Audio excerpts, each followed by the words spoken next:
ହନୁ ଦୁଇଟି ବିଲେଇ କାଞ୍ଚି ଓ ଧବଳି ବାହାରିଲେ ଦିନେ ବୁଲି। ପିଠା ଖଣ୍ଡେ ପାଇଁ ବାଣ୍ଟ କୁଣ୍ଟ ପାଇଁ ଲାଗିଗଲା ତାଙ୍କ କଳି। ଦାନ୍ତକୁ ଦେଖାଇ କାଞ୍ଚି କହୁଥାଏ ଆଗେ ଅଛି ମୁହିଁ ଦେଖି। ବଡ଼ ଭାଗ ଏଣୁ ମୋହର ଅଟଇ ଧରମ ରହିଛି ସାକ୍ଷୀ।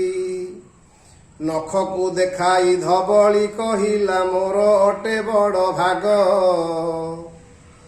ପିଠାଟିକୁ ଯେଣୁ ଗୋଟାଇ ଆଣିଛି କରି ମୁହିଁ କେତେ ବାଗ। କାମୁଡ଼ା କାମୁଡ଼ି ତଳେ ଗଡ଼ା ଗଡ଼ି ବିବାଦ ଛିଣ୍ଡିଲା ନାହିଁ।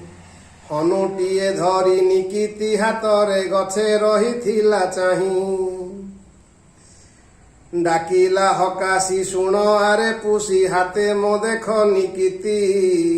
ପିଠା ଆଣ ମୁହିଁ ବାଣ୍ଟ କରିଦେବି ମୁଁ ଶ୍ରେଷ୍ଠ ବିଚାରପତି। ଆହେ ହନୁ ଭାଇ ଧର୍ମ ଅବତାର ଆହା କି ଭାଗ୍ୟ ଆମର। ପିଠା ବାଣ୍ଟି ଦିଅ ଆମ ଦୁଇ ମଧ୍ୟେ କରି ଉତ୍ତମ ବିଚାର। ପିଠାଟିକୁ ଯହୁଁ ଦୁଇ ଭାଗ କରି ହନୁ ତଉଲ ଧରିଲା।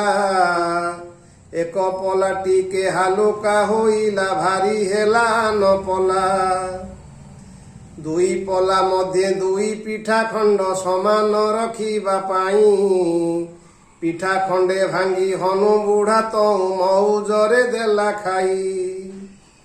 ଖାଇ ଖାଇ କରି ଶେଷ କରିଦେଲା ବିଲେଇଙ୍କ ପିଠା ଖଣ୍ଡ। ପୁଷି ଦୁଇ ଗୋଟି ଘରକୁ ଫେରିଲେ ଆଉଁସି କାନ ମୁଣ୍ଡ। ଦୁଇ ଜଣଙ୍କର ବିବାଦ ଲାଗିଲେ ତୃତୀୟ ନିଏ ଫାଇଦା। ଚାଣକ୍ୟ ନୀତିରେ ହନୁ ବୁଝାଇଲା ବିଲିଙ୍କୁ କରି କାଇଦା।